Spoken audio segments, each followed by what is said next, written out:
Here I have Motorola Moto E7i Power, and today I'm going to show you how to change system language on this device. So firstly, you have to open settings and go to the system section, languages and input, languages, add language.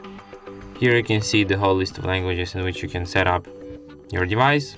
So let's pick, for example, Ukrainian, and then to swap, change language to Ukrainian, you just drag it on top like this, and after that it changes automatically. So if you want to change it back to English, just go to the settings, then to the Sistema, Mova ta vedення, mowy, and drag English back on top. And that's it. Thanks for watching. If you find this tutorial useful, don't forget to hit that like button and subscribe to our channel.